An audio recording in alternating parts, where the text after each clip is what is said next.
This is Phil Dixon with another edition of This Day in Black Baseball History. And this is our February the 19th, 2026 edition. Just want to thank everybody for joining. I usually give about a minute, and for everyone to get in and who might want to listen to the broadcast. And then I start firing away about 1 minute in. Hey, just want to thank you guys. Hey, I've had a lot going on. So, man, just trying to keep these broadcasts going. It's been really busy. So, anyway, guys, you know the drill. If you like what I'm doing here, go ahead and subscribe, and we'll keep these conversations going.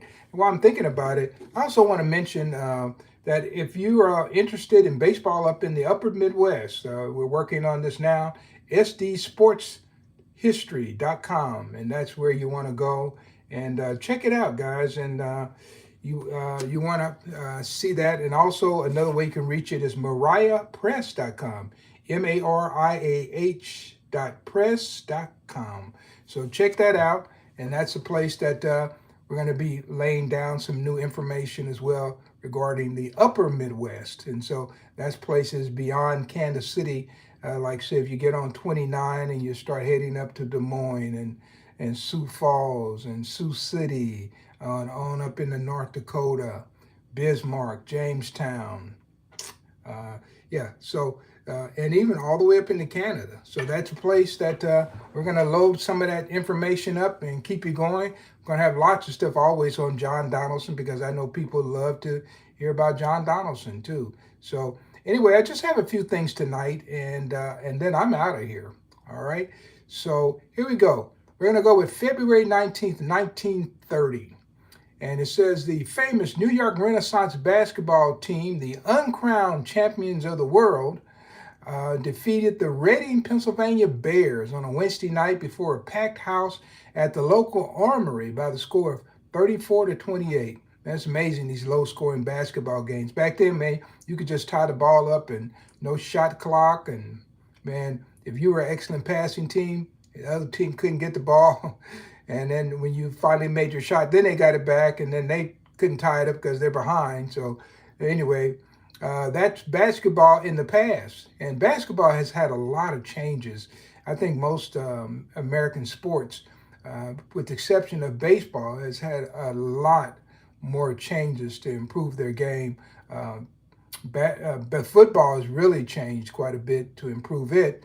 Of course, baseball has made some significant changes, but basketball has really changed. And so anyway, so that's what we're talking about. So we got people bouncing in here now. Hey, if you come in here, let me know where you're joining from. Somebody said, who's your favorite baseball player? I talked about him last night. It was Dick Allen. Dick Allen. And if you go back and look at a short I put up one where Dick Allen said, "Don't call me Richie." And if you collected baseball cards or you followed baseball during the 1960s, you'll know what that Richie designation is related to Dick Allen, all right? So somebody said, "Can't tell you something that's good to happen to me today." Well, actually, let me get these baseball facts in and we'll see, all right? Hopefully it's a baseball story. If it's something related to baseball, I sure always like to hear something good, all right? Okay, so we're going to go. So that was the New York Rens. And so in that particular game, Pappy Ricks scored 18 points. That's 18 of his teams, believe it or not, 34 points. Wow. And Clarence Fat Jenkins held down the guard position and added 4 points. And the game was played as a tribute to a guy by the name of Andy Sears, who had passed away in his hometown in Reading, Pennsylvania, that prior Monday. So it's easy when guys pass away, man. I tell you what, especially they pass away before they get their legacy going, we just forget all about them. So in this particular game, they were playing a tribute, the Reading, Pennsylvania Bears, and they brought in the New York Renaissance because they knew that would draw a big crowd and probably give some money to the family or something like that. All right? Okay, so we're going to go to February 19th, 1948. How about this one? A crowd of 7,828 witnessed history as the Harlem Globetrotters whipped, how about this, George Mikan and the Basketball Association of America, so I think it'd be BAA, Minneapolis Lakers. Now, how many people knew there was a Basketball Association of America? Now, you know about the National Basketball Association, but there was also a Basketball Association of America that included the Minneapolis Lakers, who, eventually became the Los Angeles Lakers. And of course, when I was growing up, and the books I read, I didn't know anything about Fast Jenkins, but never heard of him. But I heard about George Mikan. And so what's interesting is that this is the kind of lopsided history that we were getting growing up, and not realizing it unless you had someone around you who could start talking about history that wasn't in the books. And in my community, I had a lot of people who were talking about history, not in the books, especially when it came to black athletes, be they boxers or baseball players or football athletes, track guys, yeah, especially boxers. I will tell you the story. When I was growing up, there was a lady across the street from me. We called her Miss Hughes, and she was a Christian lady. And in the summertime, she would always make sure that we would sign her for vacation Bible school. And she was about 60, 65 years old. And she probably didn't learn how to drive till she was about 55. And so she would drive us to vacation Bible school in her car. And she drove kind of slow. Now, I used to hear that her son was a pretty good boxer. Now, I had no idea. I just heard he was a boxer, and I didn't know, anybody professionally boxing. I knew about the Gold Gloves because there were several guys who I went to high school with who were Gold Gloves fighters and things like that. So, and then they had an arena not too far from me in what they call the John F. Kennedy Community Center. So we knew about the Golden Gloves, and I figured he was just a Golden Gloves boxer. And then I had an older brother and a cousin who were Golden Gloves champions, so that's what's fixed in my mind. Well, it turns out her son was the second-rated lightweight in the world. And you go look him up. His name was Tommy Campbell, and that was Miss Hughes' son. She had got married after her husband died. Mr. Campbell died, and then she became Miss Hughes, Nanny Hughes. And she used to drive me to church. And I've written a whole entire book about Tommy Campbell. I haven't released it yet, so this may come in 2027 that I will release that book. I have over 700 pages, and I talk about this guy. But this is the kind of information I was picking up while many people around the country were just reading these books. I was picking up information in my community that never made it in the books, and that's kind of why I'm here today. All right. So anyway, they beat George Mikan, and in that particular game, Goose Tatum, you probably heard of him, a baseball player who's playing basketball.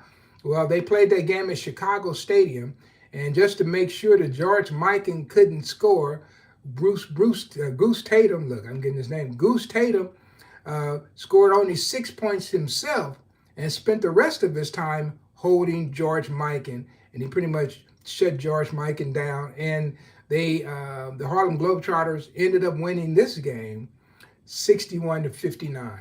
And so you just heard about two baseball players who were playing basketball. And the first one was Fast Jenkins, of course, and the other one was Goose Tatum. Reese Goose Tatum out of El Dorado, Arkansas.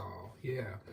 Well, I'm going to give you a little fact on a baseball player. And guys, if you like what I'm doing here, by all means, go ahead and subscribe, and I will make sure that I salute you on that. So here's the last one of the night. It's February 19th, 1966. And Eldridge E. Mayweather passed away in Kansas City, Missouri. He was a first baseman, outfielder, and he played for such teams as the Monroe Monarchs, the Kansas City Monarchs, played for the St. Louis Stars, the New York Black Yankees, just to name a few. And his illustrious career, he was a power hitter, was brief. And one of the reasons why he was replaced on the Monarchs, they came up with a new first baseman by the name of Buck O'Neil. Now, Buck O'Neil, believe it or not, couldn't out-hit Mayweather, especially when it came to power. Mayweather had much more power. But a few years earlier, I think 1936, Mayweather had broken his leg during an exhibition game in Boley, Oklahoma. You ever heard of Boley, Oklahoma? Right around the Midwest, I don't know where you're listening from, but around the Midwest, especially in Kansas and Oklahoma, they were all black towns. And Boley, Oklahoma was one of those black towns. And the Monarchs stopped there to play, and they were playing the local team. And Mayweather broke his leg, and he never got to 100% strength after that.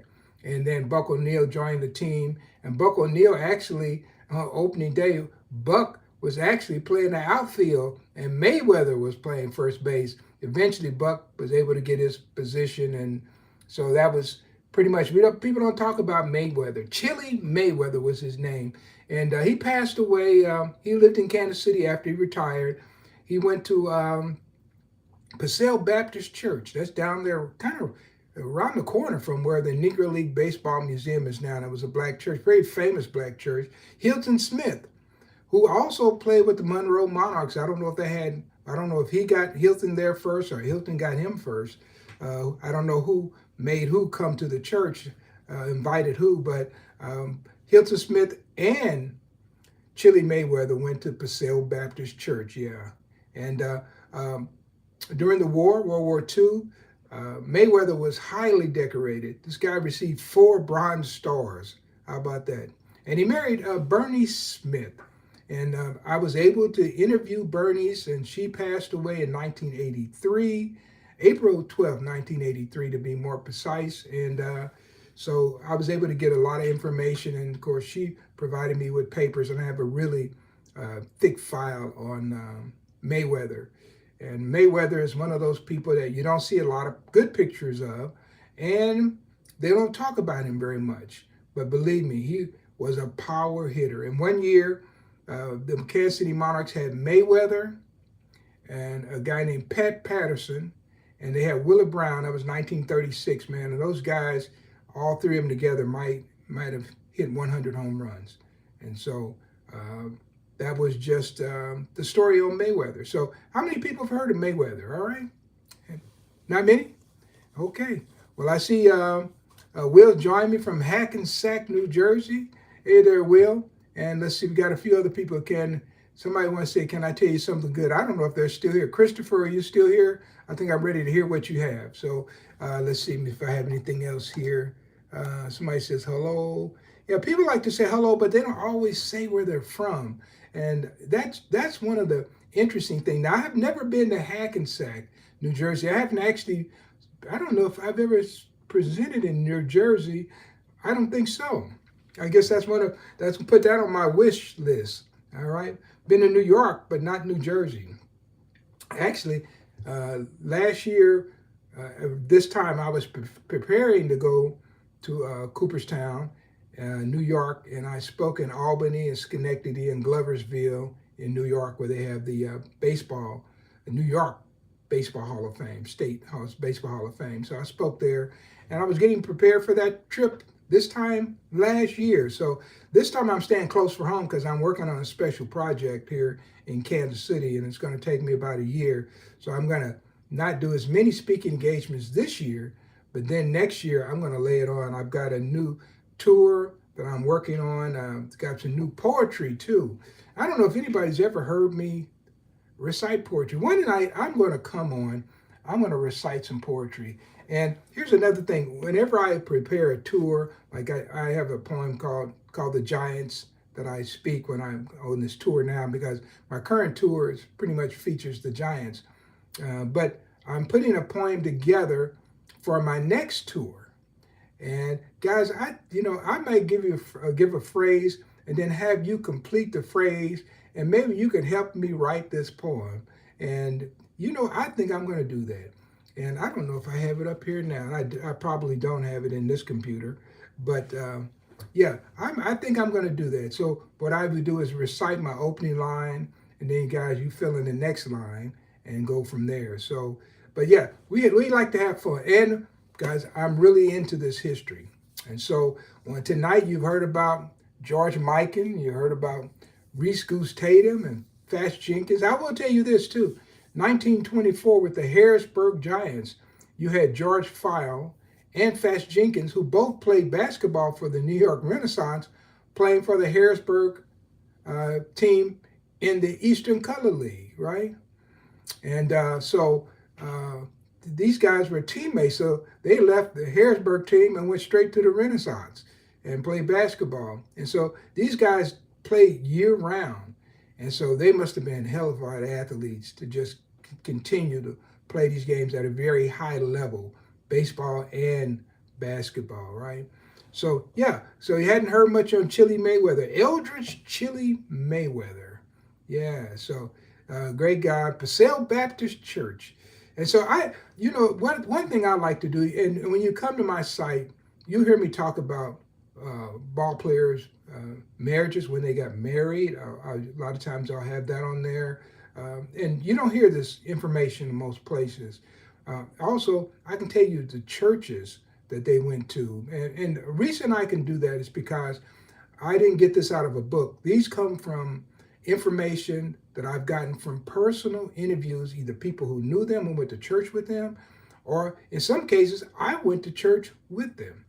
And and I over the years, many years ago, I had Buck O'Neill over to my church. I had Lefty Lamarck, Jesse Williams. Oh man, I'm trying to think who else I had over there. Hey, one time, I don't know if you heard of Flash Gordon, Tom Flash Gordon, pitched in the 80s. Flash is a good friend of mine. And so when he first came to Kansas City, I gave a big reception at my church. And he came to the church and we gave him a reception. This is how you incorporate ball players into your community. And these are some of the things that aren't happening now. And I feel sorry for people now who can't really reach out and touch these ball players. When I was coming along, guys, I could go down to the park and I could see people for real, up close, almost talk to them like I'm talking to you now. And it made me a baseball fan for life. And so we're losing so many people from these fan bases because they can't really talk to some of these people, some of these athletes. And it's inspiring, especially if you have a favorite player or a player you want to meet and you get a chance to talk to them. So, I'm just giving firsthand information about things that happened to me. And maybe it happened to you too. So, so anyway, that is about all that I have tonight. I didn't have a whole lot that I wanted to talk about. I've been working on different projects. One of these days I'm gonna come on and talk about the special project that I'm working on because it's an incredible project. So, but right now it's kind of top secret, right? So I'm not talking much about it yet, but I will. Actually, when I get deep into it, that's when I'm probably gonna talk about it and let people know what I'm doing. I did talk to a guy by the name Mark Shermer today, and I think that the Kansas Baseball Hall of Fame is going to enshrine a few players, 5 players, this coming summer. And so I want to be a part of that. Hopefully I can speak in their behalf somewhere around the metro because I think that I knew most every single one of those players. And one of them, I think Martha, was the person who got me started really loving the Negro Leagues. And that goes back to 1980. And think about this, guys. I'm celebrating my 46th year, the start of my 46th year as being a baseball historian, going back to 1980. Mr. Martha died in 1980. But I was able to meet him before he passed away in Topeka, Kansas. That's where he lived. And I was working in Topeka, Kansas. Have you ever been to Topeka, Kansas, state capital? Interesting city. A lot of good ball players had stopped in Topeka. And I'm going to tell you, Topeka Jack Johnson was one of them. Bingo DeMoss from Topeka. Well, I'm trying to think. He played for the 1909 and 1910 Chicago Leland Giants. He was a reserve catcher. He was spent some time in Topeka also, and then of course they had a left-handed catcher. He ended up coming to the Kansas City Kansas Giants. Robert Robinson. He ended up passing away in Kansas City. So anyway, yeah, there's a great legacy there, and so just I could talk about that, but I'm not going to do that. So I'm going to go ahead and sign off for now. Guys, I'll be back tomorrow, and I see some exciting things for tomorrow. It's going to be Friday, so I don't know what you're doing on Friday, but I'll come in and do a little short broadcast, and maybe I'll record some things over the weekend. And if the weather's good, I don't know if it will be, and maybe I'll go out and do it live from one ball player's house or something like that, where they used to live, and just give you information that you typically won't get anywhere else. So this is Phil Dixon with another edition of This Day in Black Baseball History. This has been the February 19th 2026 edition. So I'll see you real soon. Hey, and Will, hey, thanks for all your support. I certainly appreciate that. And look up Chili Mayweather. Wait, I can. Chili Mayweather. Eldridge Chili Mayweather. All right then, guys. Thank you, and you have a nice evening, everyone.